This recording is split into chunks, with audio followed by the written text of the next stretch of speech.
Gak usah yang angkat telepon. Ma di mana? Iker ngaji yang nggak ganggu wae itu yang nggak boleh. Suatu menit ngerti kita pamajikan teh hayang soleh haji atau didukung atau yang kita balik-balik. Nggak boleh. Jadi yang ngangkat handphone adalah suami yang kopet ini. Yang pertama, demi Allah, nafkah yang paling terbaik adalah kepada istri dan keluarganya. Dan tidak akan menjadi miskin harta suami yang memuliakan, membahagiakan istrinya. Demi Allah tidak akan ada miskin. Istri mau belanja, kasih. Tapi istrinya tahu diri. Jangan banyak tuntutan kepada suaminya. Tah langsung dipareman cekurang ge. Pas palebah eta nama.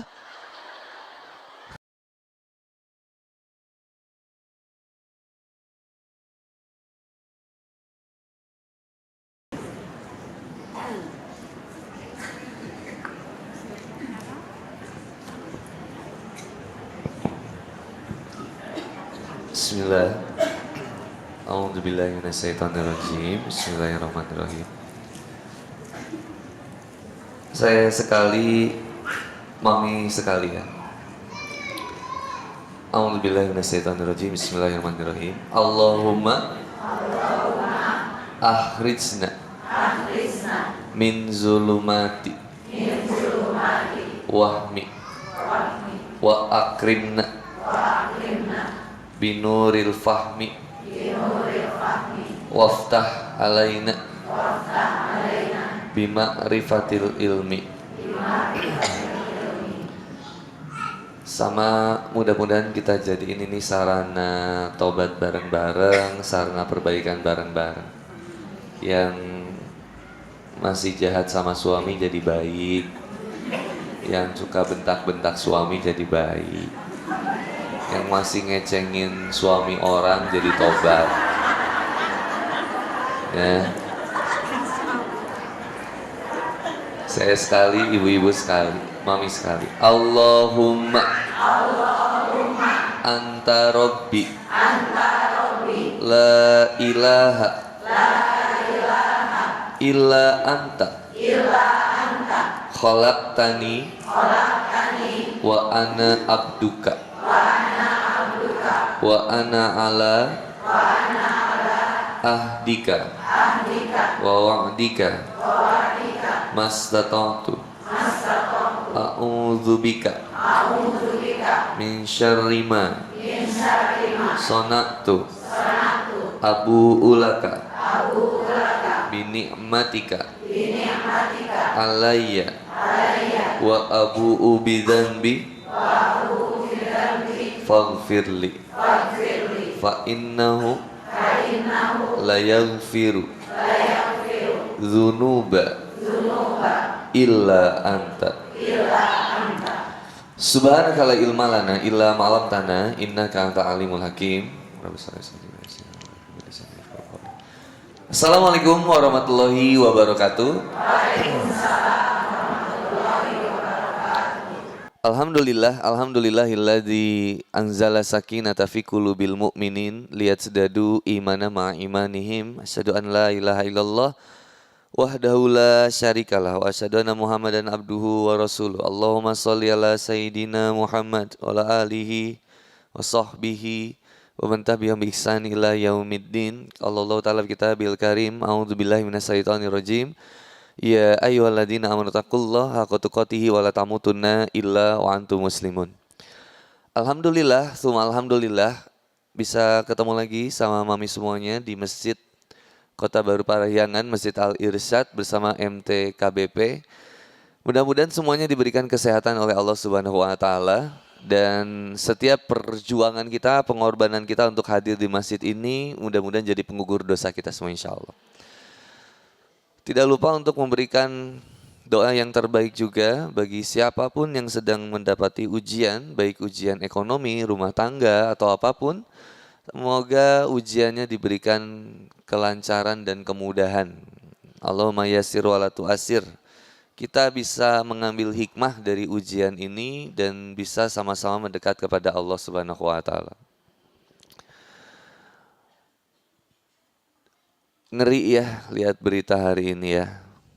Semuanya Saya nggak terlalu ngikutin apa-apa sih, karena saya kan terlalu fokus ngapalin Quran dan hadis ya. Jadi jadi saya nggak tahu ada pemain sepak bola yang diselingkuhin, saya nggak tahu. Jadi saya terlalu fokus aja lah saya mah ya. Hidupnya teh pengen santai gitu. Jadi ternyata itu sesuatu yang harus diambil pelajarannya. Belum tentu juga benar. Nggak tahu gimana, nggak usah terlalu di inilah. Kadang kita tuh udah punya masalah masih masalahin masalah orang. Tema kita pada pagi hari ini emang berkaitan juga dengan beberapa poin. Jadi temanya itu tentang fitnah, apa sih? Apa? Menjadi wanita ahli fitnah, apa? Asal menjadi wanita tangguh di akhir zaman. Nah ini harus tahu yang paling pentingnya gini. Menjadi wanita tangguh di akhir zaman. Kenapa? Karena di akhir zaman fitnah yang paling besar itu wanita. Halo, Assalamualaikum. Kenapa sih kayak nggak nerima gitu? Hah? Aku? Salah aku? Enggak. Insya Allah yang di sini nggak akan terlalu lah. Rasulullah Muhammad Sallallahu Alaihi Wasallam menyampaikan hadis riwayat Bukhari. Ma taraktu ba'di fitnatan ad-darra ala rijali minan nisa'i. Dan aku itu ya tidak meninggalkan suatu fitnah yang lebih bahaya bagi kaum laki-laki daripada satu wanita. Jadi saya pengen lihatnya ini dulu. Jadi kata Nabi Muhammad SAW, wanita itu menjadi fitnah yang besar nanti di akhir zaman. Tapi di satu sisi kita punya tema menjadi wanita tangguh di akhir zaman. Artinya kita berusaha dulu untuk tidak menjadi bagian yang menjadi jadi fitnah bagi kaum laki-laki. Nah, ini yang jadi hal yang luar biasa. Karena saya suka sampaikan, laki-laki kadang bertindak berdasarkan logika, wanita terkadang bertindak berdasarkan rasa. Apa yang dia rasakannya, maka itu kemudian benarkan. Maka ada sepenggal lirik yang saya suka gali hikmahnya itu. Dia cerita persis setahun yang lalu. Aku dijauhkan dari sesuatu yang tidak ditakdirkan untukku. Masih kuingat saat itu, katanya. Ku hanya bisa mengeluh menggerutu, terlalu angkuh, lebih percaya cara-caraku, pilih meragukan ketetapan dari Sang Maha Penentu. Untungnya, katanya, bumi masih berputar. Untungnya aku tidak berhenti untuk menyerah. Lebih memilih hal-hal yang susah. Itu salah satu penggalan lirik. Ini sesuatu yang kemudian harus disadari kadang atau kebanyakan dari kita baru menyadari belakangan. Karena wanita ini selalu menimbang pakai rasa, sehingga terkadang sesuatu yang ada itu ya dibesar-besarkan, sehingga akhirnya itu sangat mengganggu kehidupan dan kebahagiaan. Saya pernah sampaikan, sometimes kita itu harus drop your phone for a while and then don't too much to see many posts in Instagram or Twitter. Ya terkadang tuh kita harus simpen handphone kita, nggak usah terlalu pengen tahu tentang berita yang ada di Instagram, di Twitter, jangan terlalu pengen tahu, malah bikin kita jadi stres. Suami yang gitu baiknya gara-gara cuman berita kayak apa langsung kamu. Kayaknya kamu. Jadi banyak curiganya karena suami teh, kamu kunaon. Wah, pokoknya. Wah. Jadi ibu jauh kesurupan. Ibu langsung bilang semua laki-laki sama. Gak suka, laki-laki semakin dicurigai makin jadi itu Bu. Halo, Assalamualaikum. Coba, kayaknya pagi-pagi kayak gini. Kenapa pagi-pagi harus selalu masalah dulu dengan suami? Biar suami berangkat dengan tenang. Biar suami berangkat ke kerjaan dengan beban pikiran yang ringan karena sudah disambut pagi hari dengan ceria oleh ibu-ibu semua, oleh istri. Suami mau berangkat rumah, ibu sambut, papa hati-hati sayang, peluk dulu. Cium, coba. Itu suami juga Masya Allah tenang banget. Biarkan suami berangkat kerja, perut sudah kenyang. Nafsu sudah tersalurkan. Halo, Assalamualaikum. Ini penting ini Bunda. Sex in the morning. Kasih jatah suami pagi-pagi sebelum berangkat kantor. Laleles indit nage. Jadi ngelihat SPG pun gak akan tertarik. Capek. Udah capek. Udah kenyang juga kalau ada yang mau ngajak sarapan. Udah gak ada yang mau. Kenapa? Bapak gimana kalau kita sambil sarapan kita ngobrol berdua. Ngesuarek. Udah kenyang. Suami berangkat dalam keadaan bahagia, gak ada masalah. Ini subuh-subuh udah berantem. Papa, itu coba delein itu jam. Apa? Lihat jam, ini jam berapa? Kamu gak sholat subuh, astagfirullahaladzim Papa. Neraka. Itu suami pulang, naon sih mama? Pasti udah riuh aku. Wah, suami berangkat dengan kekesalan, dengan rungsingnya, males ngobrol sama istri nggak jadi penenang hatinya.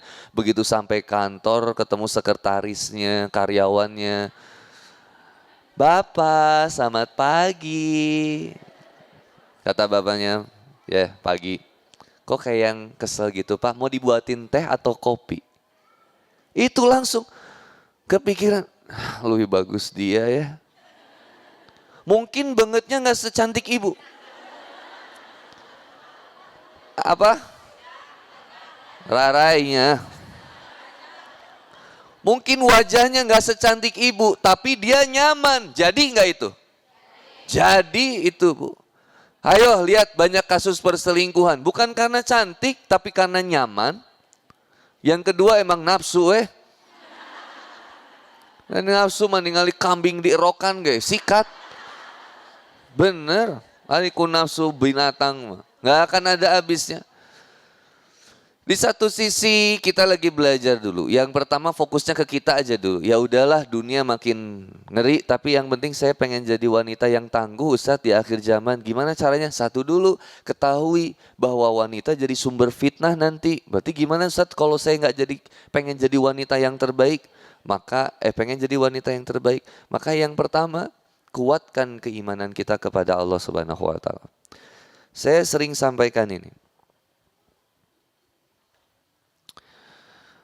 Tentang bagaimana wanita itu menjadi poros perubahan suatu peradaban manusia. Atau bahkan wanita menjadi poros perubahan utama bangsa kita. Dimulai dari memperbaiki wanitanya. Suatu saat 2 hari yang lalu saya kedatangan sahabat saya. Sahabat SMA saya tepatnya. Itu beliau berkunjung ke rumah saya kemudian curhat ngobrol. Ada yang menarik dari obrolannya beliau, dia ngobrol gini, karena manggil sayanya udah Boni ya, manggilnya Boni. Dia bilang gini, Bon, bisa nggak sih lu tausiah itu jangan selalu membela kaum wanita. Yang kedua, lu ceritain juga dong bahwa ada laki-laki yang tersakiti, terzolimi juga. Dan laki-laki itu tertekan dengan tuntutan wanita yang sudah ngaji. Terus aku tanya, emang kenapa? Karena tausiah lu itu kayaknya bikin standarnya wanita itu untuk punya suami itu jadinya tinggi. Jadi standar saya tuh harusnya kayak lu. Sedangkan kan gua sulit buat ngejar kayak lu. Jadi bisa nggak disampaikan bahwa syukuri suami yang ada dan temani prosesnya. Saya pikir-pikir lagi, ya benar juga sih. Kenapa saya bela wanita? Karena pada saat itu ya wanita banyak dizolimi juga. Tapi ketika saya lihat juga saya berusaha bijak. Oh iya ya, nggak semua wanita juga terzolimi, tapi ada juga wanita yang menzolimi juga. Atau wanita yang nggak sadar diri. Salah satunya apa? Data fakta tentang angka perceraian di Indonesia ini menarik.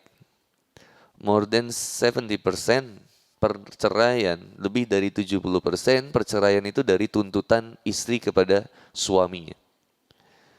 Memang ada beberapa kasus, mohon maaf kalau di sini ada jendes, saya mohon maaf ya. Kalau ada janda cerai di sini saya mohon maaf.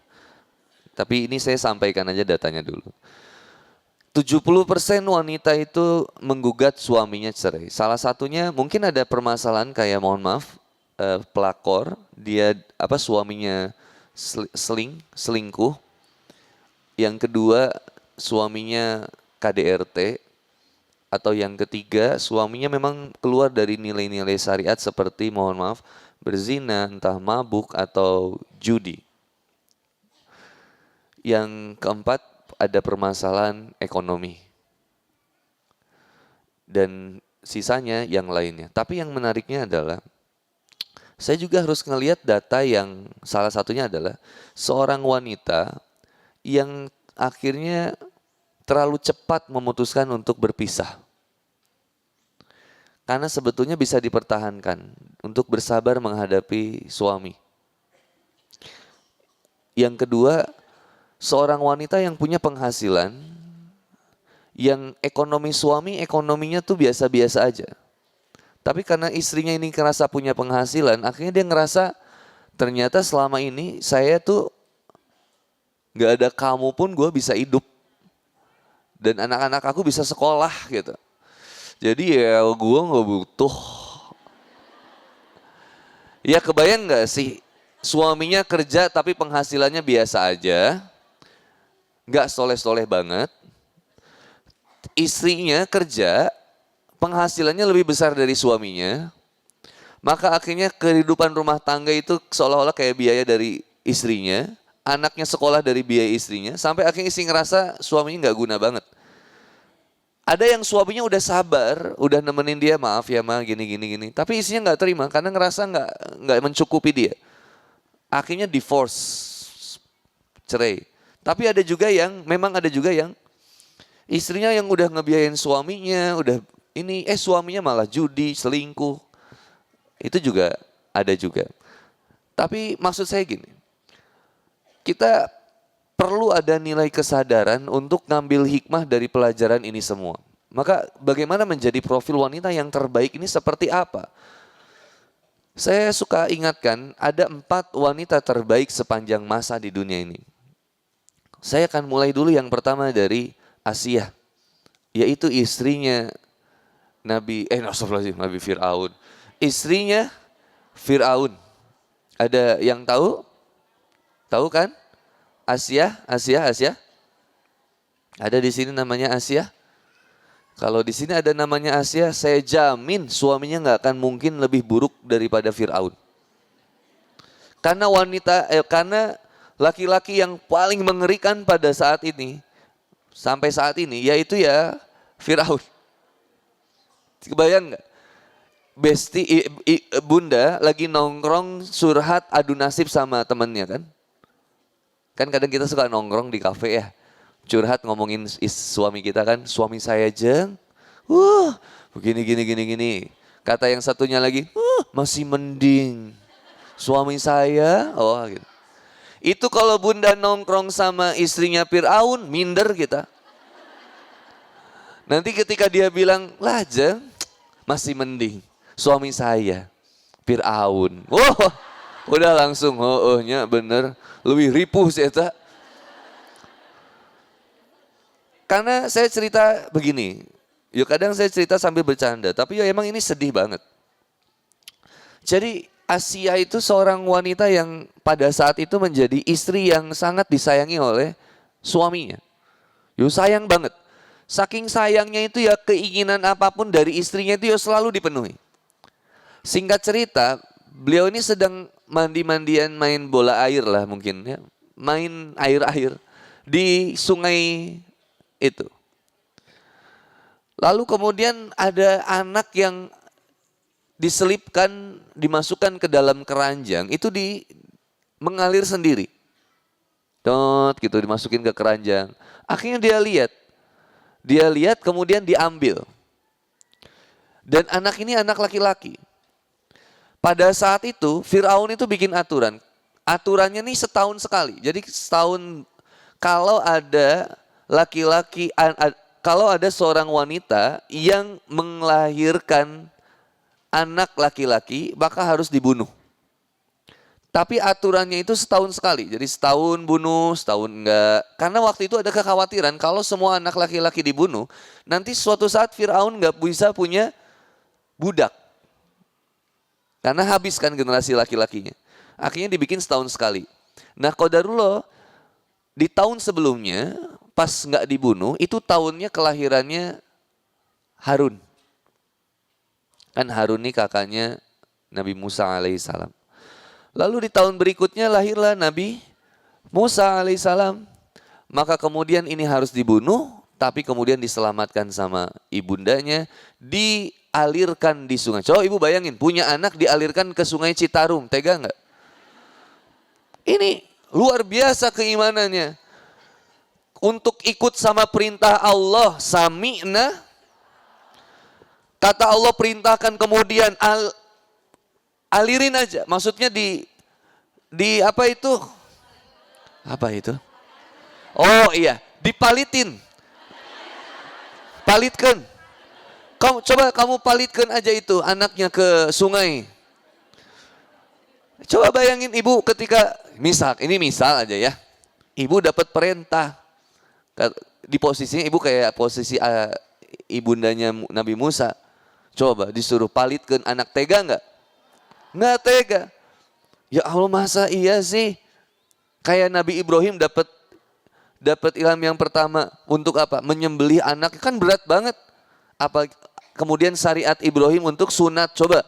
Itu kebayang kalau kita Pak jadi umatnya Nabi Ibrahim pada saat itu.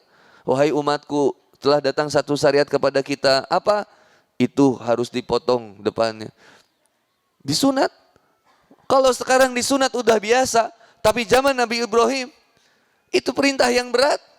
Karena disunatnya harus pakai batu yang ditajamkan.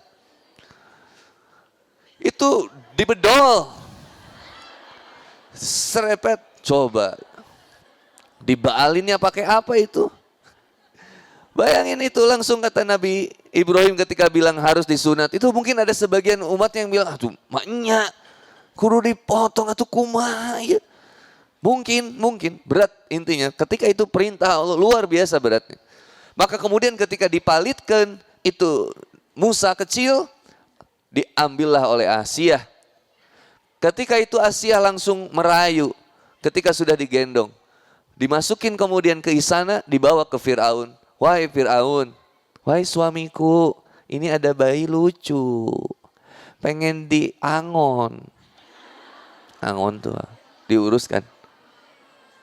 Pengen diurus. Kata Fir'aun, itu bayi laki-laki. Bunuh dia. Tuh langsung nangis. Enggak akan, bukan ke kamu Dede, bukan ini ke Nabi Musa maksudnya. Astagfirullahaladzim, dia jadi baper. Lux ya. Maka ketika itu Nabi Musa kecil, kemudian kata Fir'aun, harus dibunuh. Kata istrinya, tidak, jangan. Aku yang akan mengurus dia. Tapi aku bermimpi bahwa akan ada laki-laki yang kemudian merebut kekuasaanku dan membunuhku. Kemudian kata Asia, tapi bukan ini. Aku yakin dia anak yang lucu. Dilihat sama Fir'aun, lucu. emang lucu. Dah akhirnya dirawat. Singkat cerita, suatu saat Musa kecil, usia 1,5 tahun mungkin, digendong sama Fir'aun untuk for the first time. Digendong sama Fir'aun. Begitu digendong, ternyata Musa kecil langsung ngebedol. Itu jenggotnya jenggotnya Fir'aun ditarik sama Nabi Musa. Musa kecil langsung berdarah. Langsung dilempar Musa kecil itu. Bunuh dia. Dialah yang akan menghancurkan kekerajaanku. Lihat, jenggot saya getihan. Ini saya dibedol. Ditarik-tarik sampai berdarah. Langsung sama isinya diambil. Tidak, dia anakku. Jangan kau sakiti dia. Kenapa kamu ngebaledok dia? Sampai dilempar begini. Benjol itu. Kebayang itu Bu, usia 1,5 tahun itu dibaledok. Gimana coba? Dilempar. Tikus ruk aja itu bisa benjol. Ini dilemparin. Langsung akhirnya diambil sama istrinya. Langsung Fir'aun bawa pedang. Saya akan sembelih dia. Kata Asia, tidak. Ya sudah. Kata istrinya, gini aja, kalau emang dia itu bayi yang bisa punya kekuatan besar, bisa ngancurin kerajaan kamu nanti, ayo kita kasih pilihan. Suruh dia milih, 1 bara api atau 2 dia ambil roti. Mana yang dia ambil? Kalau dia ambil roti, pasti dia akan merusak kerajaanku.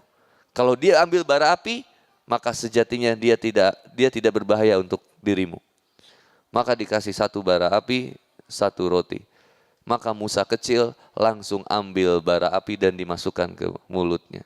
Langsung ibunya kan riweuh, langsung dilepehin. Musa lepehin.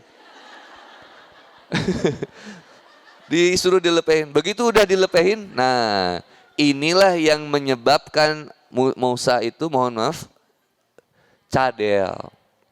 Maka ada doa, Rabbi shrah li sodri wa yassir li amri wahlul 'uqdatam min lisani yafqahu qauli.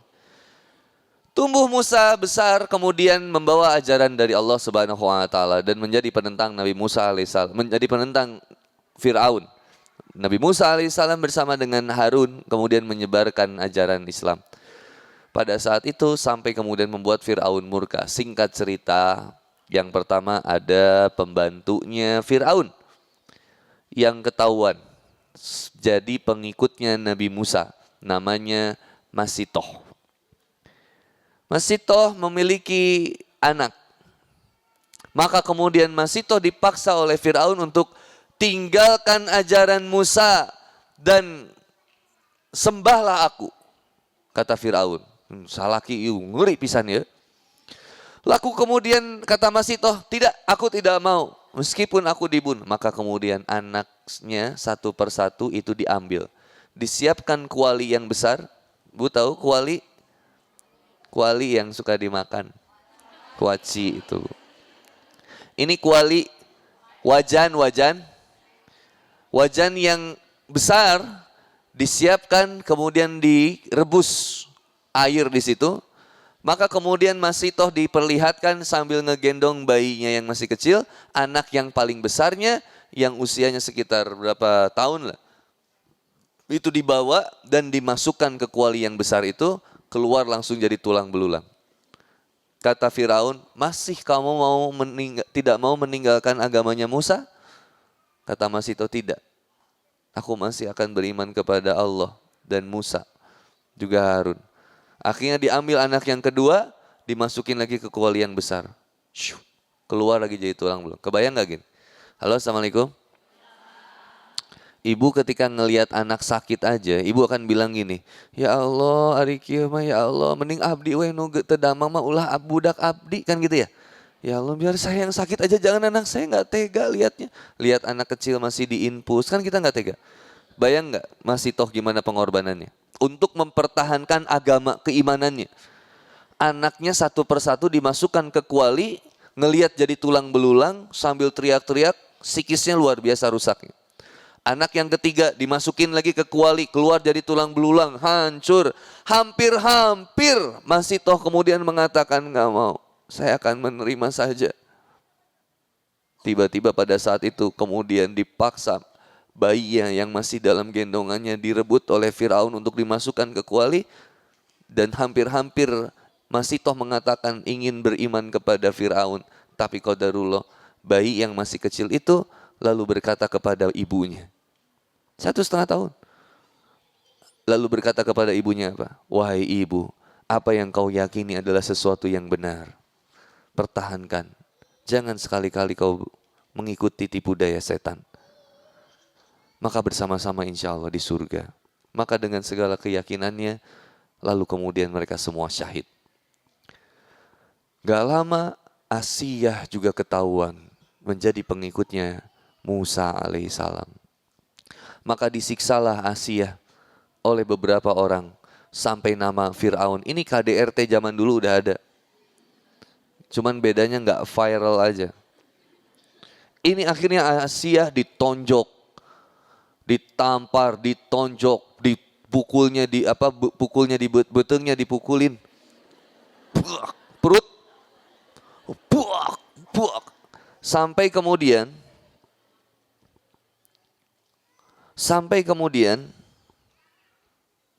masih toh Asiyah itu sampai kemudian dipegangin dan dipukuli oleh para pengawalnya. Dan Firaun perintahkan pengawalnya untuk membawa batu yang paling besar. Diambil batu yang paling besar, di tengah bersimpuh darahnya Asiyah pada saat itu, sampai berdarah-darah, sampai udah gak bisa ngapa-apain, gak bisa berdiri. Disiapkan batu besar di atasnya untuk ditimpakan ke badannya. Disitulah Asiyah berdoa kepada Allah. Dan doanya diabadikan oleh Allah di dalam Al-Quran, surat At-Tahrim ayat 11. Boleh dilihat sama Bunda.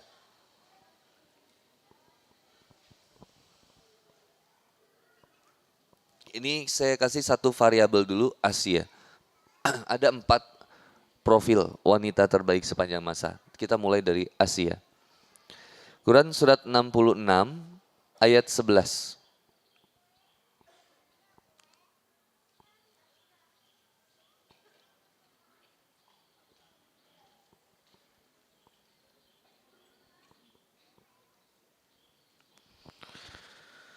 Ada Bunda? Oke. Jadi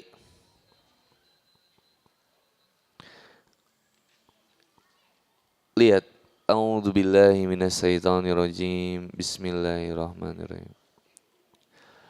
وضرب الله مثلا للذين آمنوا امرأة فرعون إذ قالت رب ابن لي عندك بيتا في الجنة ونجني من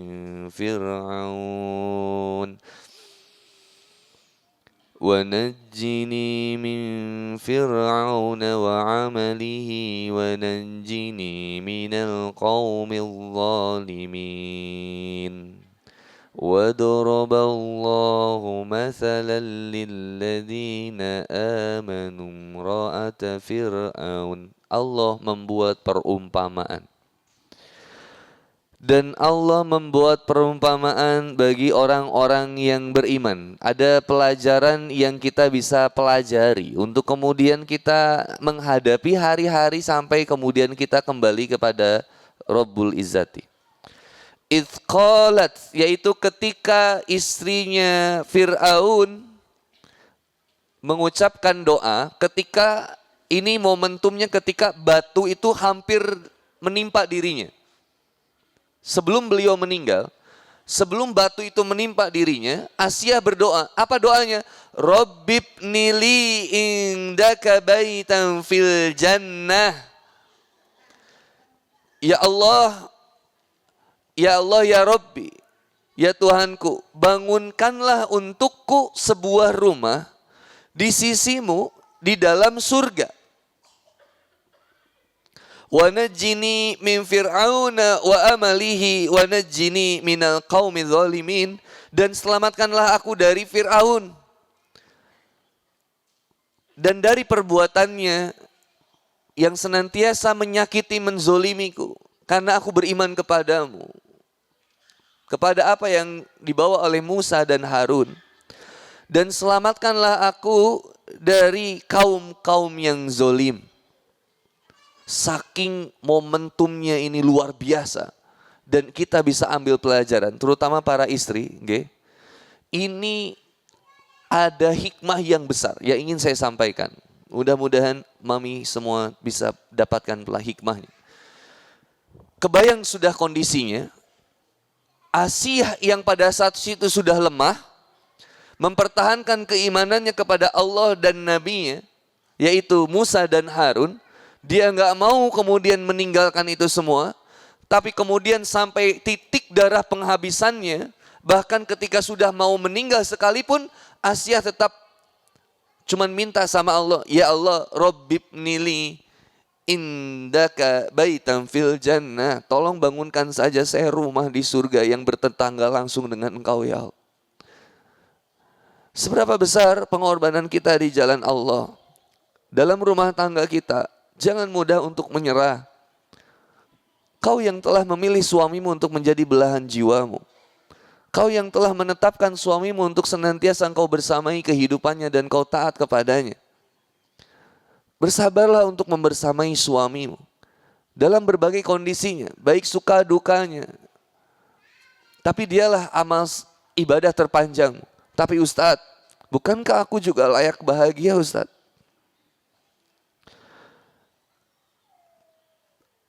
Bersabarlah untuk kemudian kita bisa berhasil menjadi wasilah hidayah bagi suamimu. Terkadang saya ingin sampaikan, bersabarlah wahai wanita, jangan pernah berusaha engkau untuk meninggalkannya. Berjuanglah sampai ia yang kemudian meninggalkanmu. Tapi ketahuilah, sampai titik akhir sekalipun, kau tidak pernah sekalipun berusaha untuk meninggalkannya. Sampai akhirnya dia yang memberikan talak, memberikan cerai kepadamu, dan dia memilih wanita selingkuhannya, atau kemudian dia jauh darimu, barulah dia akan mengerti dan menyesali perbuatannya. Bahwa saya sudah meninggalkan seorang wanita yang terbaik, yang selama ini membersamai saya. Bersabarlah. Jangan masalah ekonomi menjadikan dirimu berputus asa dari rahmat Allah. Kenapa sekarang sedikit-sedikit masalah ekonomi bunuh diri? Masalah bullying, caci maki, hinaan, bunuh diri. Wallahi, bunuh diri adalah sesuatu yang paling dibenci oleh Allah. Kalau berat, cerita. Halo, assalamualaikum. Kalau udah ngerasa capek, berat, cerita sama orang yang ngerti. Cerita sama yang bisa nenangin. Sampaikan kepada jiwa-jiwa yang bersedih. Begitu dingin dunia yang kau huni. Jika tak ada tempat untuk kembali, bawa lukamu ke Masjid Al-Irsyad, ketemu Handi Boni.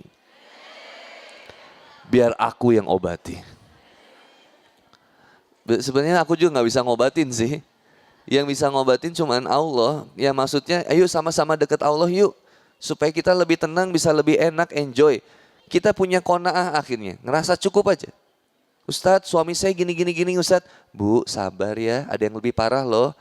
Istrinya Fir'aun. Astagfirullah, iya juga ya Ustadz ya. Bismillah ya Ustadz, aku bisa sabar nemenin suami aku? Iya. Kalaupun ibu sampai meninggalnya nemenin suami yang senantiasa zolim sama ibu gimana? Sabarnya kita hadiahnya surga. Kalaupun ibu di KDRT gimana Ustadz, apa saya kalau udah dibabukin saya tetap harus sabar?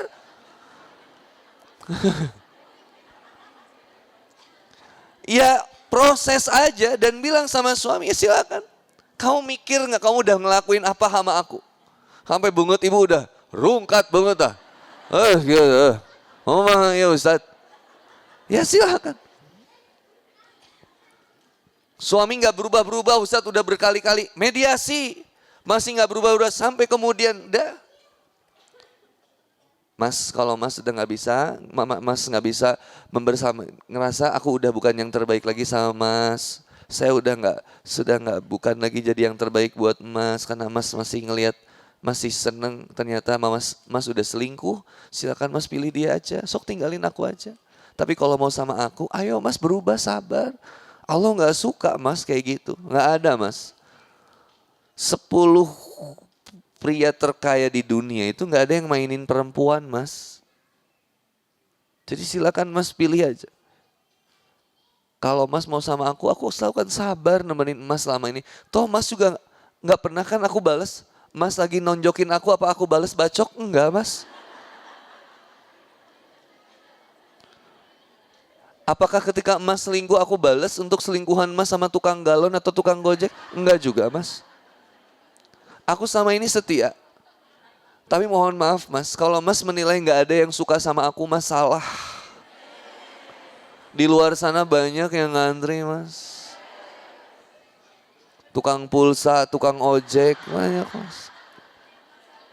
Tukang sayur. Jadi mas gak satu-satunya yang mencintai aku mas. Di luar banyak yang bisa menghargai aku mas. Kata masnya, dah bodoh amat. Aku gak suka sama aku tinggalin kamu. Ya udah silakan urus berkasnya. Cerai misalkan. Tapi yang jadi ngurus cerainya suami bukan kita. Begitu suami yang cerai, ngurus cerainya, kenapa jadi harus kita yang ngurus cerai? Kita sampai kemudian nyogok untuk bisa keluar surat. Ngapain? Biarin suami. Begitu suami cerai, dia pilih sama wanita itu, kita udah sendiri. Sabar, ngejaga anak-anak, yuk ke masjid, kajian. Sampai akhirnya insya Allah kita dapat seorang duda maksudnya. Dapetin duda yang soleh, yang lagi sama-sama ternyata dikhianati juga. Ternyata dia jadi duda karena ditinggalin sama istrinya yang selingkuh sama circle-nya misalkan. Akhirnya ketemu yang pengen sama-sama soleh. Akhirnya kata dudanya, alhamdulillah dari perceraian saya ternyata saya mendapat sakit hati saya. Tapi saya mendapatkan seorang wanita solihah yang pernah disakiti juga oleh mantan suaminya. Jadi akhirnya saya sekarang saling menyayangi katanya. Itu suaminya pas lihat kebahagiaan dia langsung. Dan ngelihat istrinya yang sekarang akhirnya ngerasa, istri saya yang dulu lebih baik daripada kamu. Akhirnya nge-WhatsApp lagi. Kamu di mana? Langsung kita cuma bilang, terlambat mas. Akhirnya suaminya bilang, ternyata selama ini aku salah. Ternyata kamu yang terbaik dalam kehidupan aku. Mas kemana aja? Mas sudah menyia-nyiakan aku. Aku yang senantiasa sabar menghadapi mas. Gini mas, jangan ganggu aku lagi. Aku udah punya seorang suami yang aku harus taati karena Allah. Silakan mas jalani kehidupan mas bersama wanita pilihan mas. #lebok. Itu. Subhanallah. Ya. Permasalahan yang pertama, kita senantiasa dibimbing sama nafsu, bukan wahyu. Halo, assalamualaikum. Maka menjadi wanita tangguh di akhir zaman. Pertama, kuat keimanannya. Sebagaimana Asyah kuat mempertahankan keimanannya. Meskipun suaminya kemudian senantiasa menzoliminya. Bahkan kemudian mengkhianati Allah. Bahkan kemudian senantiasa mencacinya. Tapi gak pantang dia untuk kemudian senantiasa melayani suaminya tetap. Untuk berharap suaminya dapat wasilah hidayah. Kurang baik apa Allah sama Fir'aun? Halo, assalamualaikum. Kurang baik apa Allah sama Fir'aun? Saking pengen Fir'aun dekat sama Allah, Allah kasih 2 nabi langsung di zamannya. Ada Nabi Musa, ada Nabi Harun. Dikasih jadi anak angkatnya bahkan. Itu bayi Musa kecil, bahkan dipalitkan itu ke rumahnya. Nggak ke rumah yang lain, saking sayangnya Allah sama Fir'aun. Mohon maaf, sayang Allah sama Fir'aun. Dipalitkannya di situ, dibinanya di situ, dididiknya di situ. Kurang apa lagi? Kasih 2 nabi buat ngingetin beliau. Setiap beliau ngeluarin sihir, dibalas sama sihir yang lebih baik supaya beliau ngelihat bahwa tiada kuasa yang lebih hebat kecuali kuasa Allah. Masih nggak tobat juga. Bahkan kemudian apa? Istri yang paling terbaiknya dihadirkan sama Allah. Yang senantiasa sabar ngadepin dia. Istri yang baik udah, hartanya punya, kekuasaannya ada, nabinya dikasih 2, pembantunya juga solehah, masih nggak mau tobat sama Allah. Kapan Fir'aun ingin mengakui kekuasaan Allah? Ketika nyawanya sampai di kerongkongannya. Pada saat ditelan itu di Sungai Merah. Betul, ketika Fir'aun itu tenggelam, maka ketika nyawa sudah sampai kerongkongannya, ruhnya sudah sampai kerongkongan, pada saat itu Fir'aun ingin mengatakan apa? Aku ingin bertobat kepada Allah dan mengakui bahwa tiada Tuhan selain Allah. Malaikat udah kadung kesel, maka itu pasir diwewelin ke mukanya. Itu diwewelin ke sini, itu nanti cek cerita kisah sejarah. Maka Profesor Maurice itu ya, yang di Perancis itu Pak, itu sampai neliti apakah betul ada wewelan pasir ke itu dicek, ternyata ada sisa-sisa garam itu di situ. Kan diawetkan itu Firaun itu sengaja sama Allah dijaga. Ada di Quran, dijaga sama Allah jasadnya. Sampai kapan? Sampai nanti nggak akan jadi apa? Tulang belulang, tetap dijaga sama Allah. Tetap jasadnya dijaga. Supaya apa? Supaya jadi pelajaran bagi manusia. Jangan terlalu gila kuasa. Jangan terlalu gila dengan kekuasaan. Jangan terlalu ingin berkuasa di dunia ini. Ada dulu kisahnya seorang pemimpin yang gila sama kekuasaannya. Sampai-sampai dia zolim sama setiap rakyatnya. Sampai-sampai menolak ajakan orang untuk kemudian mendekat kepada Allah. Akhirnya seperti Fir'aun ini. Halo, Assalamualaikum. Hati-hati. Jangan terlalu gila harta juga. Udah ada Korun. Zaman Fir'aun juga. Korun. Makanya kalau ada harta yang terpendam di bawah tanah disebutnya harta korun. Bener. Korun kurang apa kayanya? Kuncinya aja dibawa sama 10 laki-laki binaraga yang gede-gede badannya. Ya nggak pakai kolor doang juga sih. Gede-gede. Bawa kunci, khusus kunci buat gudangnya Korun. 10 orang yang bawanya. Ibu jangan sombong, cuman punya kunci 1. Dibawa di tas kecil. Ini Korun, ku 10 jelema kunci na Bu. Bayangin, hartanya begitu banyaknya Korun. Tajir luar biasa. Jadi kalau kita kaya, kemudian sombong dengan kekayaan kita, terlambat. Dulu udah ada namanya Korun. Endingnya gimana? Allah benamkan di dunia. Ditelan bersama ke bumi. Dah. Harta kita mau sombong Bu, dikasih gempa megatrust aja deg-degan kita.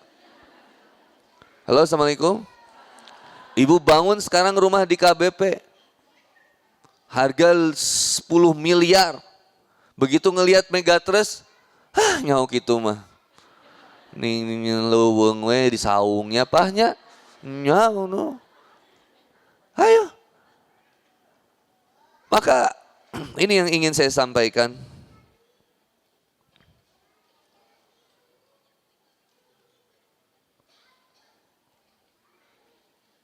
Waspadalah terhadap fitnah dunia yang akan datang kepada kita juga. Yaitu salah satunya apa? Fitnah wanita dan fitnah kekayaan atau harta. Allah Subhanahu wa taala menyampaikan di Quran surat Ali Imran ayat ke-14. Zuyina linnasi hubbu syahawati minan nisa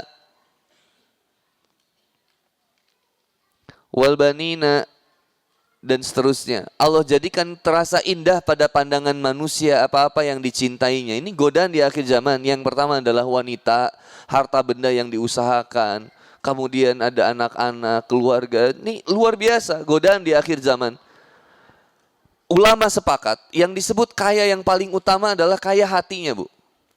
Ibu kaya hati, miskin secara harta, masih bisa berbagi. Tapi kalau ibu kaya harta, miskin hati, sulit untuk kita bisa berbagi. Saya suka bilang di beberapa kesempatan, Handi Boni cuma bisa ngajak sedekah, infak, zakat, ke siapapun. Saya nggak pernah ngajak ibu untuk sedekah ke saya. Harus sedekah ke saya, harus infak ke saya. Nggak usah. Saya tugasnya cuma ngasih tahu, ibu jangan lupa sedekah, jangan lupa infak, jangan lupa zakat. Kepada siapa Ustadz? Silakan tunaikan kepada siapa saja percaya. Silakan tunaikan kepada siapa saja. Yang paling pertama, sedekah yang paling terbaik nafkah yang paling terbaik adalah kepada istri dan keluarganya. Tidak akan menjadi miskin suami yang memuliakan istrinya. Catat, jangan minta ulang. Ustadz ulangin, mau direkam. Oke, saya ulang lagi. Siap? Stay tune videonya. Langsung ibu-ibu, kopet salah Ki Abdi mah langsung. Jadi yang ngangkat handphone adalah suami yang kopet ini. Yang pertama, demi Allah, nafkah yang paling terbaik adalah kepada istri dan keluarganya. Dan tidak akan menjadi miskin harta suami yang memuliakan, membahagiakan istrinya. Demi Allah tidak akan ada miskin. Istri mau belanja, kasih. Tapi istrinya tahu diri. Jangan banyak tuntutan kepada suaminya. Tah langsung dipareman cek urang ge. Pas palebah eta nama. Istrinya jangan banyak tuntutan sama suami. Istri yang paling terbaik, istri yang sederhana. Ibu nggak bisa beli Prada, ya turunin. Beli YSL, apa itu? Saint Laurent. Ari yeuna teh naon yayasan. YSL, ada yang beli apa? Kemarin saya ke Turki, datang ke pabrik kulit jaket dan dikasih tahu sama yang di sini, Ustadz, produk-produk terbaik dari LV, dari Chanel. Ini di sini Ustadz. Silakan Ustadz kalau mau pilih-pilih cari-cari yang oke, saya akan cari. Kalau yang laki-laki enggak, saya mau cari istri saya. Untuk keluar ke situ. Kalau kita punya hartanya, beliin, nggak masalah. Saya punya, nggak usah repot-repot. Bahagiain istri, wallahi, bakal diganti sama Allah. Coba, tidak ada senyuman yang paling indah kecuali istri ketika bilang, makasih. Senang banget itu. Itu senyuman yang paling indah di dunia dan mencemaskan kita. Ya deg-degan dikit lah. Ya itu sedekah yang terbaik. Tapi yang berikutnya, ibu sedekah ke siapa? Sedekah kepada orang yang fakir. Siapa orang yang fakir? Orang yang fisabilillah di jalan Allah. Yang dia nggak punya waktu buat cari dunia. Siapa? Guru-guru ngaji. Dia nggak pernah cari dunia. Dia nggak pernah minta segala sesuatu untuk dibayar, minta upah untuk ketika ngajar. Nggak pernah. Karena saya nggak suka ketika ketemu sama ustadz yang harga cocok ustadz berangkat. Nauzubillah. Nggak usah. Jadilah seorang guru yang pengajar yang datang tadi jemput, pulang tadi antar. Saya nggak dijemput sama MTKBP. Tanya MTKBP. Pak ada deal-dealan apa sama Handi Boni? Kalau ada deal-dealan harga, demi Allah saya akan miskin itu. Nggak ada deal-dealan harga. Dan saya nggak pernah takut miskin untuk itu. Allah nggak pernah takut miskin. Pun nggak dikasih apa-apa. Apa jadi repot saya? Nggak akan. Apakah rizki saya tergantung sama majelis taklim? Nauzubillah, nggak ada. Rizki saya yang dijamin oleh Allah. Mau 1.000.000 majelis taklim nggak ngundang saya, Allah udah tetapkan rizki buat saya. Nggak usah takut. Apa yang harus saya takutkan? Sedangkan saya punya Allah yang maha kaya. Allah yang punya memberikan janji yang lebih hebat daripada janjinya manusia. Berapa banyak janji manusia yang udah saya dengar, Ustadz, nanti kita akan berikan rumah di sini-sini. Saya nggak mau terlalu percaya, biasa aja. Karena janji manusia itu ada bohongnya. Tapi janjinya Allah udah pasti benernya. Ibu sabar ngadepin suami, janjinya surga. Mau gimana lagi, Ibu? Halo, Assalamualaikum. Ibu sabar ngadepin suami. Allah tahu nggak kalau ibu dizolumin sama suami? Allah tahu kalau suami belum baik, ibu yang udah sabar senantiasa membersamai suami. Allah tahu semuanya. Lalu kenapa kita masih banyak nuntutnya sama suami? Jangan taruh bahagia kita di dunia. Bahagia kita bukan ada di dunia. Kalaupun kita pengen bahagia di dunia, berbahagialah dengan iman dan Islam dan hidayah dari Allah Subhanahu wa taala. Bukankah mahal ketika kita bisa duduk di majlis yang mulia ini?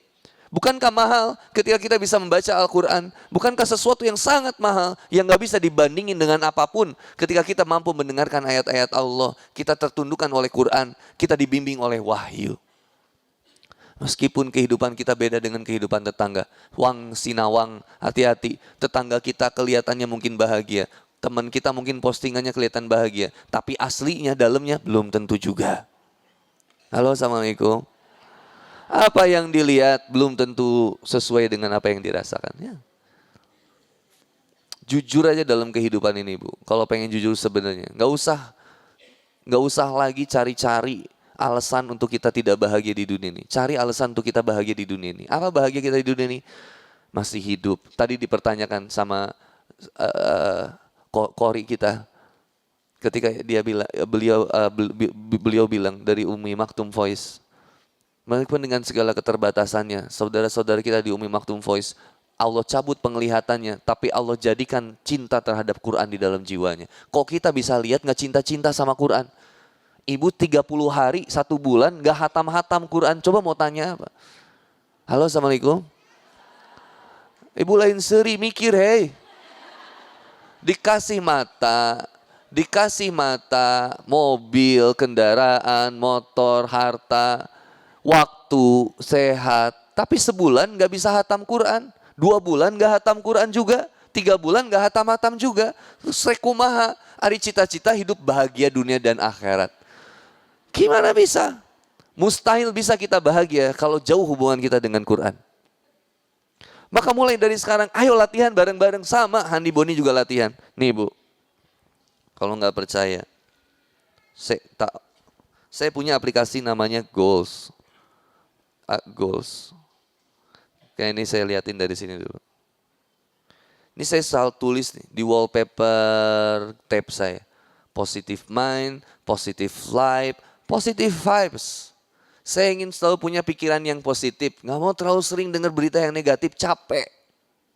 Ngerusak bahagia kita. Positive life, saya selalu pengen kemudian punya kehidupan yang positif. Nggak mau ngerjain yang negatif lagi. Udah capek dengan maksiat yang ada.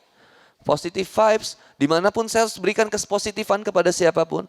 Bahagiain siapapun itu jadi tugas saya. Meskipun saya mustahil bisa bahagiain siapapun. Tapi tugas saya pengen ngebahagiain siapapun aja. Pengen mencintai siapapun, meskipun mereka nggak mencintai saya, nggak apa-apa. Tapi saya mencintai dia karena Allah.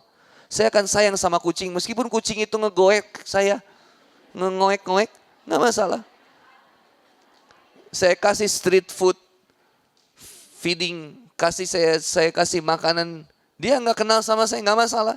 Bahagianya saya membahagiakan, meskipun saya tidak dibahagiakan. Tapi bahagia itu kita yang rasa dan letaknya ada di dalam jiwa. Tugas saya itu yang mencintai istri saya. Dicintai oleh istri saya, itu bonus dari Allah. Tugas saya baik sama istri saya. Dibaikin istri saya, itu bonus juga dari Allah. Tugas saya memuliakan istri saya. Dimuliakan istri saya, itu bonus dari Allah Subhanahu wa Ta'ala. Tugas saya setia kepada istri karena Allah. Artinya kalau setia kepada istri karena Allah, mau dimanapun, gak lagi bareng sama istri, tetap saya jaga istri saya. Ketika istri saya balas kesetiaannya kepada saya, itu di bonus dari Allah Subhanahu wa Ta'ala. Kalaupun sebaliknya, itu ujian buat saya, yang saya harus sabar. Kan gitu konsepnya. Halo, Assalamualaikum. Ketika kita menjadi seorang istri, tugas ibu bahagiakan suami ibu. Muliakan suami ibu. Sayangi suami ibu. Ketika berbalasnya justru terbalik, ibu malah disakitin, ibu malah dikhianatin, ibu gak dibaikin, ibu gak balik disayangin. Berbahagialah karena ibu udah sibuk untuk membahagiakan dia karena Allah. Allah catat itu jadi amal soleh yang terbaik. Dan Allah tahu penderitaannya kita. Nggak usah ibu cari soundtrack lagu untuk mewakili sakit hatinya ibu. Kenapa harus cari soundtrack lagu yang ini lagu gue banget Ustaz. Nah. Rungkat ante-antean. Wes cintaku jadi dolanan, cintaku hanya jadi permainan Ustaz. Salah sih penempatan cintanya. Cinta itu cuma layak hanya kepada Allah Subhanahu wa Ta'ala, kepada Rasulullah Muhammad sallallahu alaihi wasallam, dan berjihad ke jalan Allah Subhanahu wa Ta'ala. Itu cinta, the real cinta. Terlalu sederhana menempatkan cinta kepada makhluk itu. Kenapa? Karena nggak ngerti ngebalesnya kayak gimana. Even saya Handi Boni yang kayaknya paham banget masalah cinta, tetap saya ada khilafnya. Ada momen saya mungkin nyuekin istri saya, ada momen saya kemudian mungkin marah sama istri saya, tanpa sadar atau dengan bercandanya. Gak sempurna manusia itu. Maka sempurnanya cinta sejatinya hanya kepada Allah Subhanahu wa Ta'ala. Maka jalani dunia ini pertama dengan keimanan yang tangguh kepada Allah Subhanahu wa Ta'ala. Man hiya iman, apa itu iman? Tasdikun bil qalbi, iqralu bil lisan, amalu bil arkan. Iman itu yang pertama, benarkan di dalam hati kita bahwa tidak ada ilah yang berhak disembah kecuali Allah. Yang kedua, benarkan di dalam hati kita bahwa segala sesuatu yang diberikan oleh Allah itu udah yang terbaik dari Allah Subhanahu wa Ta'ala. Allah udah kasih yang terbaik sama kita. Jalanin aja. Jangan banyak protes, jangan ngeluhnya. Hidup sudah diatur oleh Sang Maha Pengatur. Kalau masih banyak yang bermasalah, mungkin kita punya banyak masalah sama yang Maha Pengatur tadi. Beresin hidup pertama adalah beresin hubungannya dengan Allah. Ibu punya HP iPhone. Ibu ketika punya HP iPhone, kemudian ibu pengen ngecas, baterainya habis. Ibu cas HP iPhone pakai casan Samsung, pakai casan Xiaomi, pakai casan Huawei. Demi Allah nggak akan pernah bisa kecas. Kenapa? Beda device, beda chargeran. Kenapa ibu manusia pengen cari bahagia dengan standar yang ada di dunia? Beda device. Standarnya kita harus pakai standarnya Allah. Karena yang menciptakan kita adalah Allah. Yo mereknya itu yo produknya Allah. Ya kalau produknya Allah, yo manut aja sama aturannya Allah. Sama device-nya Allah, sama aturan-aturannya Allah. Pasti kita bahagia. Kata Allah, wala taqrabu zina. Ya kamu harus jauhin zina. Kata Allah, kulil mu'minina yaghuddu min absarihim wa yaquddu min furujahum. Kata Allah, jaga pandangan kamu, jaga kemaluan kamu. Nurut aja, pasti bahagia. Tapi kali-kali kita kemudian pengen cari bahagia dengan menjauhi aturan Allah, demi Allah nggak akan bahagia. Kali-kali bangsa ini kemudian ingin menghancurkan syariat Allah, demi Allah nggak akan pernah bisa makmur negara ini. Hampir-hampir negara kita kembali kepada, nggak jadi ya. Maksudnya ketika hijab dilarang, itu nggak boleh kayak gitu. Nggak boleh Pak. Halo, Assalamualaikum Pak. Nggak boleh Pak. Kali-kali kemudian pejabat, penguasanya, hukumnya, keamanannya, nggak ngerti dengan tanggung jawabnya, repot semuanya pasti. Ayo, cari sekarang wali kota yang bisa nutup saritem. Nggak ada. Siapa yang bisa ngilangin miras di Bandung Barat ini? Saya pilih itu kalau ada. Yang bisa, khamru wal maisir, jelas itu kemaksiatan yang paling besarnya. Dan puncak dari segala kemaksiatan, khamru. Kenapa ditempatkan di kalimat yang pertama itu Pak? Khamru, baru kemudian wal maisirnya. Artinya miras itu gerbang dari segala kemaksiatan. Berani nggak pemimpin hari ini bilang stop miras, nggak boleh ada yang mabok lagi. Kok bisa ada orang bilang, saya cinta negeri ini, saya yang paling cinta kepada negeri ini, paling NKRI, tapi ngomongnya sambil mabok. Di mana ceritanya? Gimana? Kasih saya contoh dari mabok bisa jadi baik. Nggak ada. Astagfirullahaladzim. Udah. Tapi saya ini kegelisahan saya aja Pak. Nggak bisa Pak. Anak muda itu sukses, maju, berkembang, tapi masih lekat dengan miras. Ditambah lagi apa Pak? Ditambah lagi kalau jadi itu undang-undang untuk memberikan alat kontrasepsi itu kepada remaja. Nggak akan bisa. Nggak akan bisa Pak. Maju berkembang dunia. Rusak. Udah dijamin saya bisa. Udah wanita yang sekarang gemar. Gini Bu. Halo, Assalamualaikum. Saya cuma bilang, yang pertama jadilah wanita yang beriman kepada Allah Subhanahu wa taala. Paham aturannya, nurut sama aturannya, bahagia dengan aturannya. Itu aja. Kalau kata Allah suruh hijab, hijab aja Bu. Nurut aja. Meskipun mau panas, mau kayak gimana, terima aja aturan Allah. Kata Allah jangan terlalu intens dengan berhubungan dengan lawan jenis, ngikut aja. Kata Allah menikahlah dengan sejenismu, yaitu dengan manusia, dan menikahlah dengan yang pasanganmu, yaitu wanita dengan pria, pria dengan wanita. Bahagia dengan aturan itu. Nggak usah macam-macam. Ibu pengen nikah sama anime, ibu pengen nikah sama kuda, nggak naon. Apalagi nikah sesama jenis, nauzubillahi min zalik. Ini jaga sekarang kita. Yang pertama jaga diri, yang kedua jaga keluarga, yang ketiga jaga warga. Artinya yang pertama jangan sampai kita maksiat sama Allah. Yang kedua jangan sampai keluarga kita maksiat sama Allah. Yang ketiga jangan sampai warga kita maksiat sama Allah. Yang keempat baru jaga masyarakat kita semuanya. Secara keseluruhan. Coba Ibu lihat. Efek dari miras rampok. Efek dari miras zina. Efek dari miras membunuh. Bayangin di Sulawesi. Orang lagi mabok. Debat. Ayam dulu, telur dulu. Dibunuh babaturana. Gelo. Cuman gara-gara debat ayam heula atau endog heula. Cuk urang mah endog heula, nya henteu tuh ayam heula. Henteu tuh endog heula, mana mah beleduk dibacok paeh we. Ditanya gara-gara apa? Kata berita gara-gara debat ayam dulu atau telur dulu. Teliti lagi dong beritanya. Berani nggak media massa untuk mengabarkan efek dari minuman keras, pemuda saling bunuh? Coba. Coba fair pemimpin hari ini. Ibu pilih pemimpin jangan karena sesuatu yang menariknya aja. Pilih pemimpin yang punya visi misi, emang benar-benar pengen bawa masyarakat jadi bagus. Tanya visi misinya. Berani nggak Pak hilangin miras di dunia kita? Halo, Assalamualaikum. Ibu kalau ke Lui Panjang, di depan Lui Panjang sekarang seluruhnya miras Pak. Dari ujung Cibaduyut sampai ujung Kopo. Ibu cek aja Pak, silakan Bapak cek. Siapa yang berhenti itu? Siapa yang mau ngeberhentiin itu semua?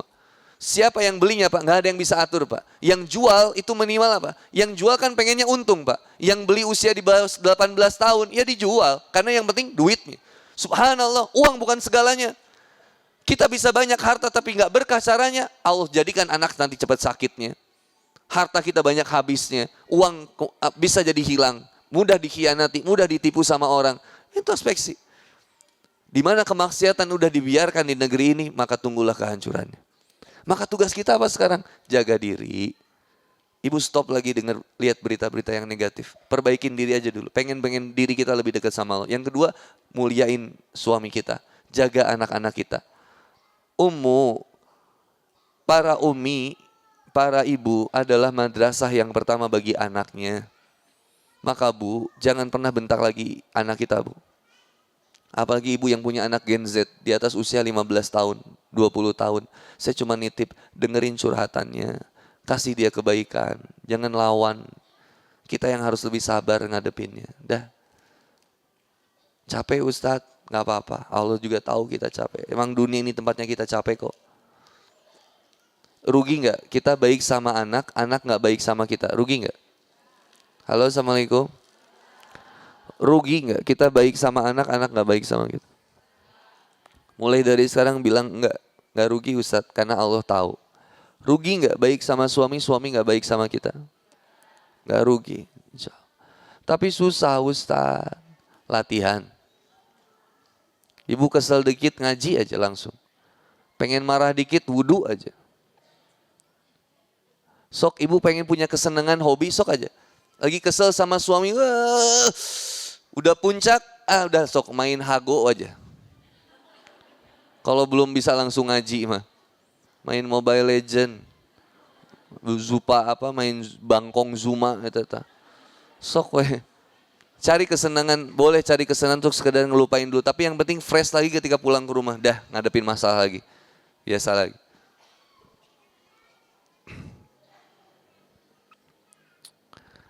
Oh, tadi ya. Saya ngebiasain juga Bu, baca Quran, pakai aplikasi Goals. Aplikasi Goals itu buat menentukan kesibukan saya. Jadi saya pengen hidup saya teratur. Saya punya guru namanya Gus Rizky. Gus Rizky itu sehari itu hatam 3 juz. Sehari hatam 3 kali. Sehari hatam 3 kali. Kadang sehari itu minimal sehari itu hatam sekali, 30 juz semuanya. Sehari. Nah, karena saya belum sampai bisa sehari 30 juz, akhirnya saya peringan. Ya udahlah 10 hari aja. 10 hari hatam 30 juz. Artinya berarti kalau 10 hari itu pengen hatam 30 juz, berarti sehari itu saya harus berapa juz? 3 juz. 3 juz itu berarti 1 juz itu sekitar 10 lembar atau 20 halaman. Artinya 1 juz itu kalau misalkan 10 lembar, berarti sehari itu ada berapa juz? 3 juz tadi. Berarti ada berapa halaman? Ada berapa lembar? Ada 30 lembar. Maka 30 lembar ini tak bagi ke 5 sholat waktu. 5 kali waktu sholat. Berarti 30 dibagi 5 jadinya berapa? 6. Maka sekali waktu sholat itu minimal ba'da atau qoblanya. Itu saya target 3-3. Kan gitu. 3 lembar sebelum, 3 lembar sesudah sholat. Maka kekejar, sehari itu bisa 10 itu bisa 30 juz. Kalau enggak kekejar, ibu ngerasa itu berat, ya mulu pundurin. Sehari sejuz. Berarti target ibu sebulan 30 juz. Kalau sebulan 30 juz, maka sehari ibu adalah 1 juz. 1 juz itu berapa halaman berarti tadi? Berapa lembar? 1 juz itu 10 lembar. Maka kalau sehari 10 lembar, itu dibagi 5 kali waktu sholat jadi berapa? Ibu maka punya waktu 2 lembar, 1 kali waktu sholat. Sebelumnya 1 lembar, sesudahnya 1 lembar. Masih kerasa berat juga. Oke, mundurin jadi 60 hari. 60 hari dibagi 30, berapa? Setengah. Berarti lebih kecil lagi, berarti cuma setengah lembar ibu setiap sholatnya. Masih nggak kekejar juga, tobat. Masih, kok nggak bisa saya? Kok nggak bisa saya buat ngaji? Kok nggak bisa ada waktu buat interaksi dengan Al-Quran? Nah, cara saya nge-mappingnya itu pakai aplikasi yang nge-reminder. Jadi nanti di aplikasi ini saya nge-reminder. Di reminder dikasih sehari supaya ada targetan pengingat buat diri saya. Sebenarnya pakai alarm juga bisa, silakan aja. Suka-suka ibu lah, yang penting ada pengingatnya. Maka menjadi wanita tangguh yang pertama, saya kembalikan lagi, kuatkan keimanannya. Yang kedua, tadi yang kedua apa tuh Bu? Hah? Kok saya lupa ya? Oh, yang pertama, kuatkan keimanannya. Yang kedua,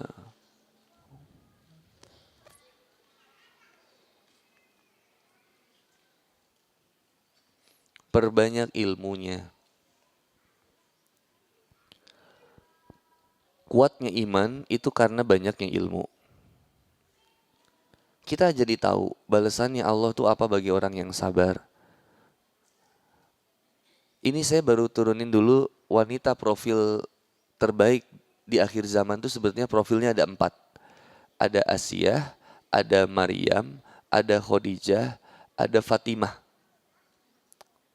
4 wanita terbaik sepanjang masa. Dan ini mewakili, merepresentasikan dari setiap wanita sebetulnya.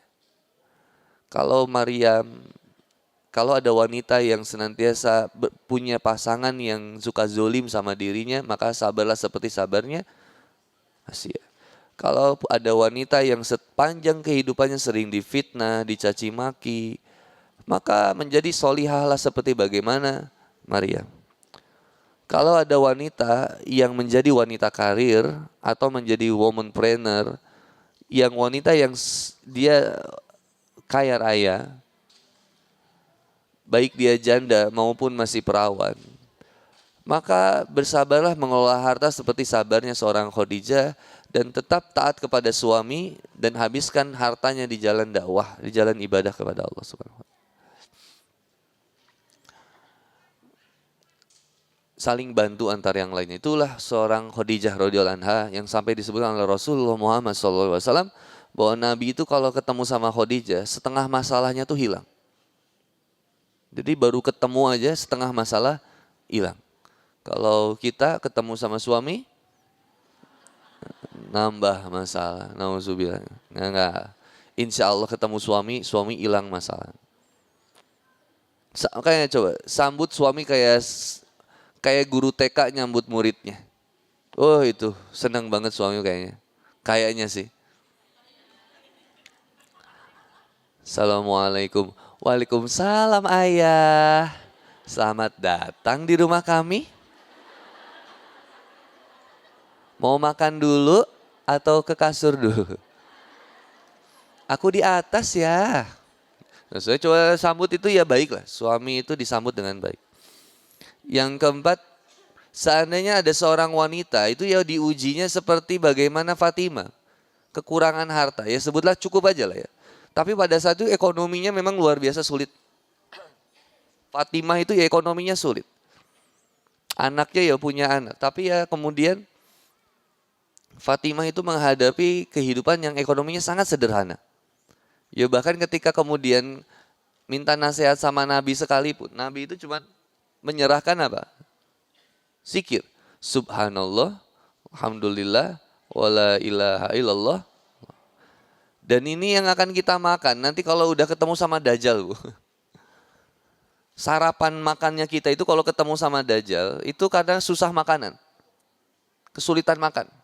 Maka makanannya orang yang beriman itu ya zikir. Subhanallah, alhamdulillah, wala ilaha illallah, wallahu akbar. Saya suka bilang, hakikat makan itu, panjang lagi nanti ya. Jadi gini, lapar itu bisa bisa terpenuhi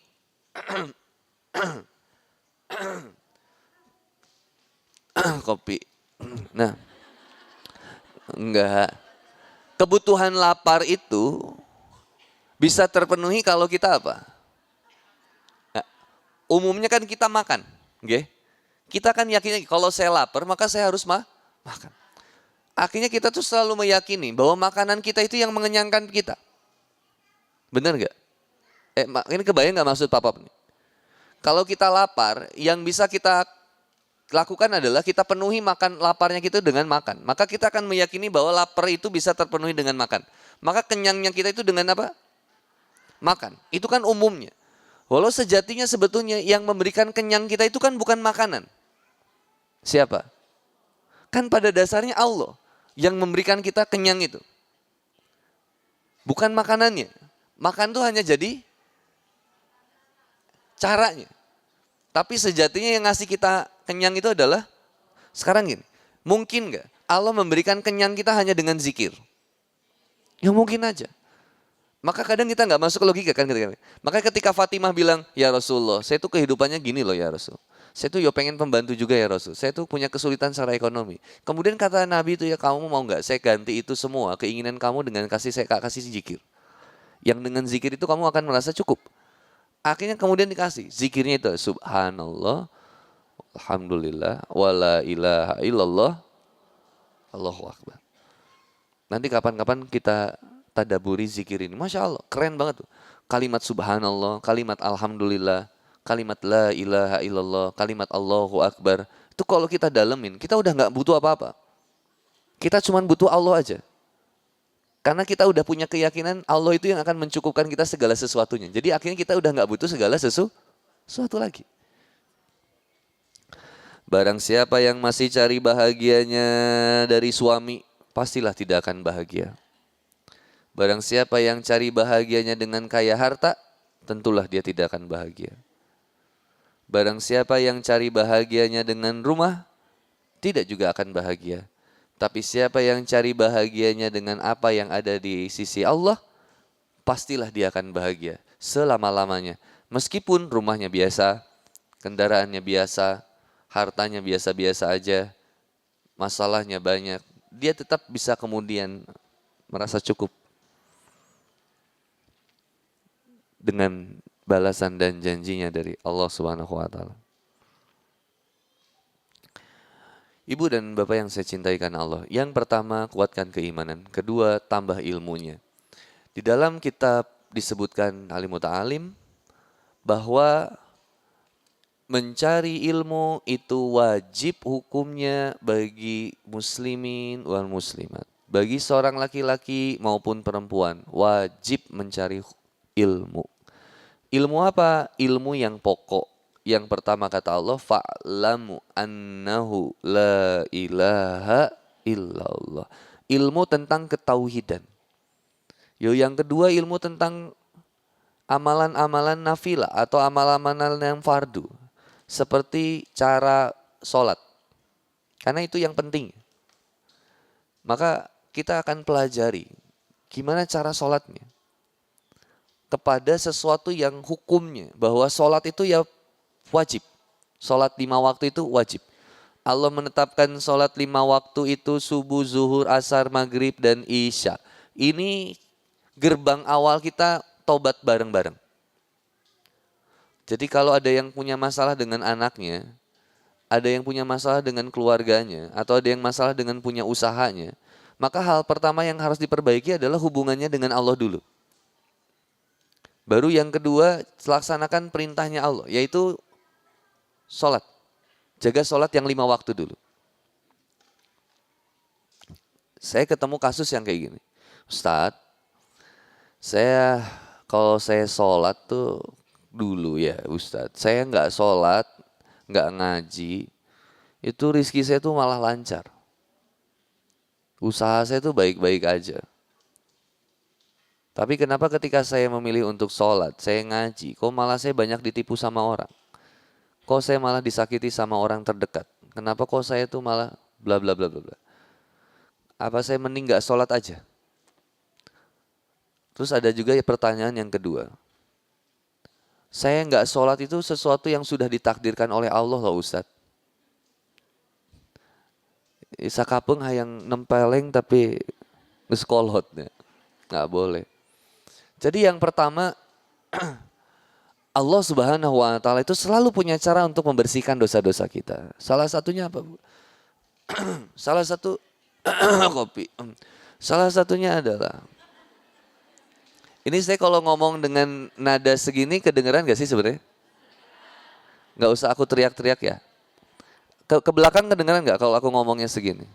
Atau harus kayak, jadi sebenarnya harus kayak gitu enggak? Enggak ya? Karena aku nggak bisa ngasarin wanita. Nggak biasa teriak-teriak. Pengennya lemah lembut aja. Jadi gini ya Bu. Ada orang yang udah berubah tapi ternyata katanya kok rizkinya malah jadi rusak. Kok jadi ujiannya makin banyak. Saya cuma bilang gini. Apa yang kemudian menimpa sama kita itu adalah kasih sayangnya Allah. Dan cara Allah memuliakan kita itu salah satunya apa? Allah kasih kita banyak ujian. Yang dengan ujian itu ya Allah hapuskan dosa-dosanya kita. Jadi terkadang kita jangan merasa menjadi si paling menderita. Dengan ujian-ujian ini. Semuanya serba diposting. Ketika itu sampai kita browsing penyakit psikis sendiri. Oh kayaknya aku kena MPD, OCD atau apalah. Nggak boleh penyakit psikis itu ibu cari, ibu browsing, kemudian ngejudgement sendiri. Nggak boleh. Ada tinjauan lebih lanjut harusnya. Maka tugas kita itu ketika banyak ujian ini, justru harus ngerasa bahwa ini adalah kasih sayang dari Allah. Artinya kita tuh diingat sama Allah. Bukankah orang yang paling banyak dapat ujian, itu orang yang bakal cepat naik kelas. Karena dia kena hukum akselerasi. Percepatan dalam kehidupan. Seorang yang ikut ujian naik kelas, ya berarti ujiannya makin berat dan makin banyak. Ada UTS, ada UAN, dan seterusnya. Makin tinggi, makin berat ujiannya. Begitu juga kehidupan.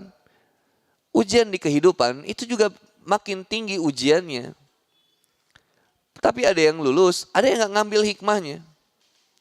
Yang gak lulus itu yang gak ambil hikmah. Dia dikasih ujiannya dapat, tapi malah ngejauhin dari Allah. Mohon maaf. Ada gak selebriti yang ketika cerai malah jadi buka hijab jauh dari Allah, ada nggak? Ada. Jangankan selebriti, yang nggak selebriti aja banyak. Dan ada nggak yang ketika kemudian diuji masalahnya malah jadi ninggalin sholat? Justru aneh, harusnya semakin diuji, harusnya makin dekat sama Allah. Karena sebetulnya ada kalimat yang sakti, yaitu la haula wala quwata illa billahil aliyil azim. Bahwa kita itu tidak bisa apa-apa, kecuali kita tuh ya sama Allah. Maka harusnya kita perbaiki hubungannya juga sama Allah. Jawaban pertanyaan yang kedua, Ustadz apakah saya tidak sholat itu adalah sesuatu yang sudah ditakdirkan oleh Allah? Ya nggak bisa juga. Misalkan gini, saya kasih ibu itu pisau supaya ibu itu bisa masak. Saya kasih ibu pisau. Pisau itu supaya ibu bisa nyiksikan bawang. Supaya bisa nyiksikan seledri, supaya bisa nyiksikan kangkung, bayam, dan lain-lain. Ya bayam. Itu ibu bisa pakai buat sesuatu yang manfaat. Kali-kali ibu pakai pisau itu ternyata untuk ngebunuh suami misalkan, nauzubillah. Atau jangan ngebunuh deh, ngecacak, ngegituin. Ngapain tuh? Ngebeset suami, ibu lagi marah, suami nanya, "Ma, mau makan di mana?" "Gimana aku aja, beset."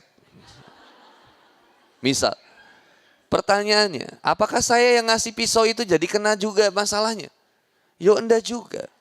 Ya karena sebetulnya pisau saya dikasih ke ibu itu ya buat sesuatu yang baik. Maka ketika pisau itu dipakai oleh ibu sesuatu yang buruk tadi, apakah kemudian yang jadi kena masalahnya itu ibu atau saya juga ikut-ikutan? Ya ibu doang yang kena masalahnya. Saya kasih ibu handphone, iPhone Pro Max 15 misalnya. Atau udah ada yang 16 sekarang, 15. Lalu handphone itu ibu pakai kemudian apa?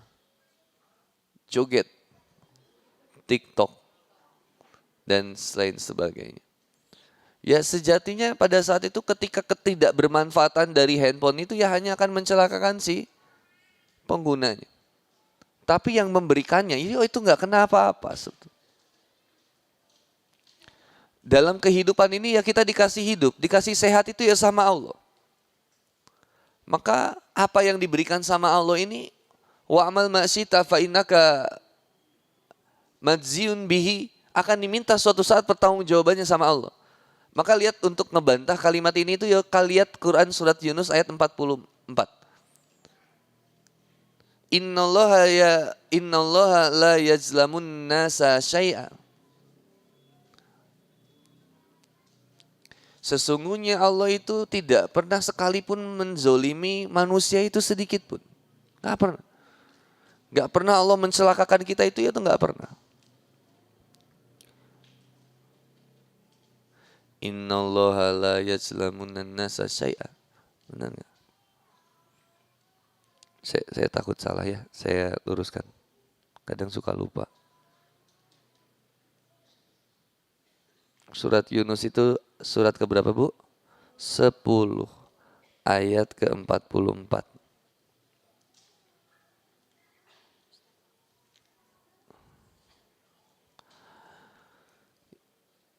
Iya betul. Innallaha la yajlimun nas syai'a. Sesungguhnya Allah tidak menzolimi manusia sedikit pun. Walakinnan nasa anfusahum yajlimun. Tetapi manusia itulah yang menzolimi dirinya sendiri. Tuh jawaban artinya Allah nggak pernah ngezolimin kita. Kalaupun kita ketika menjadi lebih baik, kita banyak ujiannya, itulah cara Allah untuk menggugurkan dosa-dosa kita. Itulah cara Allah untuk menghapuskan kesalahan-kesalahan kita. Untuk memberikan potensi amal soleh kepada kita. Itulah kebaikannya Allah. Maka kita perlu ilmunya untuk meyakini itu semua. Maka belajar untuk jadi lebih baik insya Allah. Tadi kita diskusi juga sama MTKBP. Insya Allah nggih. Papa tiap Kamis pagi ngisi di Al-Irsyad barengan MTKBP, tapi sebulan sekali. Saya usahakan mulai ngehanca aja, walaupun sebetulnya kurang. Sebulan sekali untuk ngehanca. Tapi saya nanti usahakan ibu tak kasih kitabnya. Ibu pegang kitabnya satu-satu, kita belajar untuk jadi lebih baik mulai dari hati. Siap nggak? Janji ya? Janji nggak nakal lagi ya? Kalau nakal janji lagi. Janji ya, jaga diri baik-baik. Jangan godain suami orang. Jangan suka sama suami orang. Yang janda itu kata guru saya dua. Yang pertama, janda itu harus terus belajar supaya jadi lebih baik dan sabar. Dan nyiapin dirinya jadi wanita yang solihah. Supaya yang pertama bisa nikah lagi sama dudes yang soleh. Yang kedua, menyiapkan diri untuk menjadi istri yang kedua, ketiga, atau yang keempat bagi seorang pria yang soleh. Tapi yang udah siap, jangan yang belum siap. Kalau saya belum siap. Tapi saya siap membersamai janda, tapi belum siap membersamai seumur hidupnya. Cuman bisa membersamai bareng-bareng nambah ilmu dan lain-lain. Insya Allah. Nah yang kedua, kuatkan ilmu, majlis ilmu bareng-bareng. Katanya ada Ustadz Aam Amiruddin juga. Sama Pak Aam belajar fun, menyenangkan, dan sangat berbobot. Masya Allah.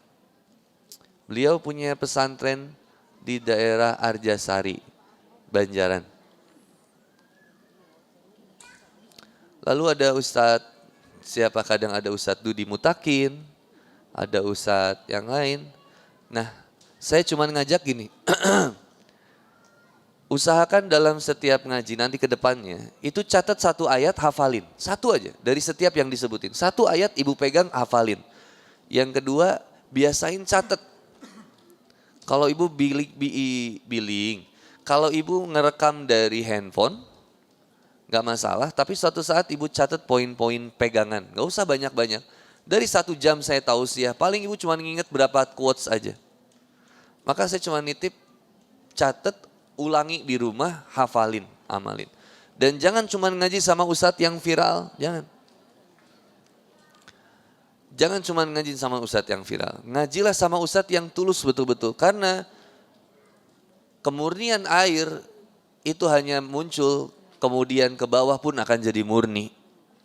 Diterimanya akan bersih. Tapi keruhnya air ke bawahnya pun akan menjadi keruh dan tidak ada manfaatnya. Carilah yang betul-betul hanya mengharapkan ridho Allah. Maka akan dapat ke hatinya. Lebih tenang ke jiwa ibu. Cari yang begitu. Ustadz, ini saya punya waktu 6 menit lagi. Karena sudah jam 11. Ibu jemput anak-anak ya? Hah? Ada yang jemput anak, ada yang jemput suami ya?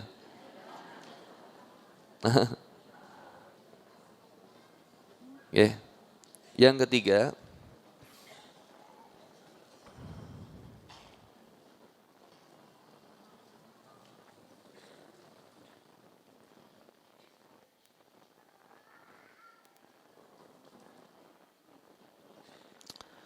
saya menjelaskan bahwa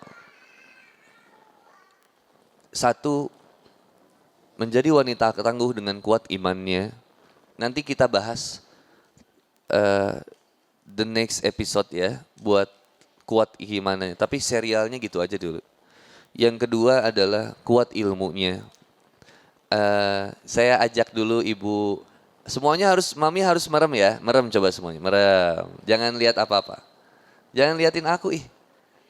Merem, merem, merem, merem. Merem ya.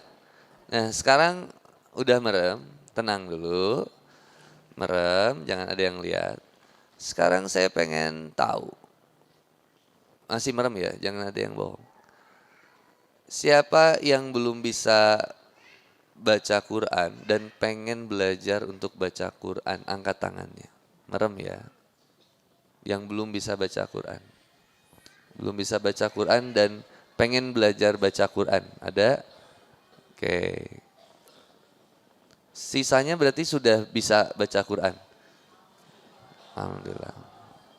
Sekarang buka lagi panonnya. Nah, apa sih? Mata. Aku udah belajar Sunda Bu, seetik-seetik itu. Jadi Sunda aku udah lumayan nambah kosakatanya. Aku udah tahu sareuk-seuk. Kumaha maneh we. Kumaha aing we. Di dieu di dinya di ditu. Kumargi. Ku kieu ku kituna. Indah kata-kata Sunda. Boso Jowo aku juga sudah sedikit-sedikit iso. Iso boso Jowo Ustaz. Boten ngartos Bu. Loh itu iso. Sedikit-sedikit. Sikit-sikit. 1, iman. 2, ilmu. Yang ketiga, perbanyak amal solihnya. Amal solih yang paling bisa kita kerjakan adalah menjaga amalan-amalan yang nafilah, yaitu amalan-amalan yang fardu. Seperti sholat 5 waktu. Kalau bagi wanita, tutup aurat dengan sebaik-baiknya. Belajar nggak apa-apa, hari ini jangan sampai ada yang misalkan gini, boleh nggak? Ada yang belum berhijab pengen ikut kajian bareng Handi Boni, boleh nggak? Ajak, seru-seruan ajak aja. Dan nggak usah ibu ceng-cengin, tuh ece tingali. Si etamanya da unggal poe gitu di hijab. Ari pas kajian mah jol ditiup. Ari ibu.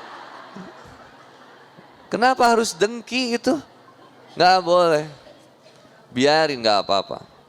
Lagi belajar, syukur alhamdulillah. Saya punya majlis satu rasa di majlis TSB Masjid Trans Studio Bandung. Setiap malam Jumat, malam ini nih, tiap maghrib sampai jam 9. Yang jam 6 sampai jam 7-nya tawasulan dulu. Jam 7 sampai jam 8, pada Isya sampai jam 9, baru bahas kitab Tasirul Kholaq, Akhlak yang Mulia. Nah, itu ada jamaah kami kan karena semuanya WhatsApp-nya kepegang sama Pak Pap ya. Karena semuanya WhatsApp-nya sama Pak Pap suruh nge-add WhatsApp Pak Pap. Akhirnya dia semua WhatsApp Pak Pap akhirnya nge-save kan, sama Pak Pap di-save-in. Subhanallah, itu ada yang bikin status gini. Bismillah, Kamis ngaji, Sabtu party. Dan itu benar Pak, itu saya lihat status kalau dia Sabtu weekend, dia party, dia dugem. Tapi kalau Kamis, dia ngaji, dia nangis. Tobat ya Allah, nanti Sabtu saya lihat lagi, wah. Itu saya, akhirnya suatu saat saya bilang di majlis saya gini, teman-teman, saya selalu senang banget teman-teman tuh mau memproses dan mau ngaji tuh udah alhamdulillah banget. Saya nggak peduli backgroundnya teman-teman kayak gimana, saya nggak peduli. Yang penting teman-teman tuh mau ngaji tuh udah alhamdulillah. Dan saya cuma bisa nitip satu, semoga istiqomah. Gimana pun nakalnya teman-teman jangan pernah bolos Kamis kata aku. Iya Ustadz, kata insya Allah udah tahu tuh. Saya akhirnya bilang gini, dan saya berdoa kepada Allah, semoga teman-teman wafatnya hari Kamis. Karena ya Allah, rapuh banget keimanan kita itu. Maka penguatnya adalah cara nguatin iman harus tambah ilmunya. Cara kuatin ilmunya harus diamalkan. Halo, Assalamualaikum. Ibu dengar sekarang kajian sampai jam 11. Tambah ilmunya. Tapi gak ada sesuatu yang pengen diamalkan. Wah repot itu. Susah istiqomahnya. Maka saya cuma nitip satu aja. Balas saja keburukan suami dengan kebaikan. Ini amalnya itu aja dulu. Halo, Assalamualaikum. Balas setiap keburukan siapapun dengan kebaikan. Anak, baikin sama ibu. Cuman gitu aja. Tugasnya baik aja. Pokoknya kalau ibu udah mulai marah, wudhu, tobat. Jangan marah-marah. Nanti keluar ini parkiran motor. Jangan adatan. Ayo, keluar motor panas, ibu ke situ, macet. Nggak usah ngeluh. Capek itu. Nggak ngerubah apa-apa. Kalau ibu udah ditelepon sama suami lagi ngaji, pulang sama suami. Suruh pulang aja. Nggak usah yang angkat telepon. Ma di mana? Iker ngaji, nggak ganggu wae itu ya. Nggak boleh. Suatu menit ngerti kita pamajikan teh hayang soleh haji atuh didukung atuh ieu teh balik-balik. Nggak boleh. Assalamualaikum. Iya, Mas. Ma di mana? Ini lagi di Masjid Al-Irsyad. Ngaji wae atuh balik heula atuh ieu teh. Bapak di mana? Ini nyieunkeun kopi adzan. Iya tuh Pak, bentar ya ini mau pulang dulu sebentar lagi. Bismillah. Bisa nggak 5 menit lagi? Tuh, ayo nak. Oh ya tuh Pak ya, bismillah. Assalamualaikum. Langsung aja. Tandanya gini, ini kita sepakati. Kalau lagi ngaji, ibu ada sesuatu yang urgent harus keluar, ibu cukup angkat tangan aja. Angkat tangan, artinya saya tahu ibu izin mau pamit. Jangan sampai saya suuzon. Jol ibu teh balik we. Geuleuh si ibu sigana ka urang da. Jangan gitu. Kasih kode saya. Ya, kasih kode. Tapi nggak usah ngejerok. Ustaz abdi tipayun. Ya, nggak usah. Ngeganggu yang lain. Cukup ibu angkat tangan. Ibu udah, ya ibu mau dadah heuk teh kenaon ge. Pokoknya cuman angkat tangan supaya saya tahu oh ada sesuatu yang urgent. Enggak apa-apa, duluan. Tapi jangan kajian belum beres ibu balik yang capek. Cangkel bujur. Kalau belum ditutup berkahnya sampai akhir. Maka Bu amalin aja, yang sederhana amalin. Amal yang pertama jaga sholat dulu 5 waktu. Kalau pengen memperbaiki apa? Amal nafilah sholat. Yang kedua tutup auratnya. Sebaik-baiknya, semampu kita. Gak apa-apa dimulai dari hijab cekek dulu. Atau hijab nyenglet. Itu udah lumayan itu ibu. Ibu hijab nyenglet set. Yang hijab yang masih sakit kan? Yang masih digituin. Yang itu disampaikan ke dia. Yang nanti pas pulang teh digerewel ku ibu teh. Dilepaskan deh. Ya oke lah. Yeah, I think you need a process and then to progress, make a progress. But don't be stressed. Just enjoy your progress. Nikmatin aja semua progres keimanannya Bunda. Dari hijab cekek nanti sampai hijab yang lebar. Saya nggak maksa, Bunda harus cadaran. Saya nggak maksa, meskipun istri saya cadaran. Tapi saya suka nitip juga. Kalau Bunda sudah dihijab, jaga akhlaknya. Iya ibu, pakai hijab. Diuk di kafe, ngudut samsu. Astagfirullahalazim. Jangan Bunda. Kurang-kurangin. Nanti yang jadi jeleknya apa yang melekat pada Bunda. Nanti ada omongan gini, tuh daripada dihijab tapi gitu kalakuana, mending teu dihijab tapi bagus. Nggak ada yang benar dua-duanya itu. Yang benar itu dihijab dan berakhlak Tapi Ustadz saya kan belum baik, jadi malu kalau dihijab. Berhijablah untuk menjadi baik. Hijab itu belum tentu kita menjadi sempurna, tapi lagi proses menjadi baik. Itu ungkapan istri saya, Pap, dan teman-temannya. Masya Allah, Alhamdulillah sekarang panitia di majelis saya yang perempuan, itu cadaran. Tapi nggak pernah saya paksa, demi Allah nggak pernah saya paksa. Tapi ungkapan dia apa? Pap, Alhamdulillah ternyata pas aku cadaran tuh jadi kayak satu ya, aku tuh jadi kayak misteri gitu. Kayak jadi misterius aku tuh. Terus yang kedua, karena aku tertutup jadinya akhirnya kayak sedikit laki-laki yang gombalin aku. Terus yang ketiga, aku lebih nyaman aja nggak tahu kenapa kayak lebih tenang. Ya iya Cak, emang kayak gitu. Bawaan dihijab itu pasti bikin tenang. Ayo Bunda, dihijab, kaos kaki ditutupin, kakinya apa sukunya itu pakai kaos kaki ditutupin. Coba, itu pasti bikin ibu lebih, ya selamat datang, ini ibu saya sama kakak perempuan saya. Ibu saya usia seberanya ibu tehnya? 70, 78 tahun. Alhamdulillah, masih muda, luar biasa, sabar aja Bu, nemenin suami beliau. Ya berarti babeh urang ya. ya maaf Bu.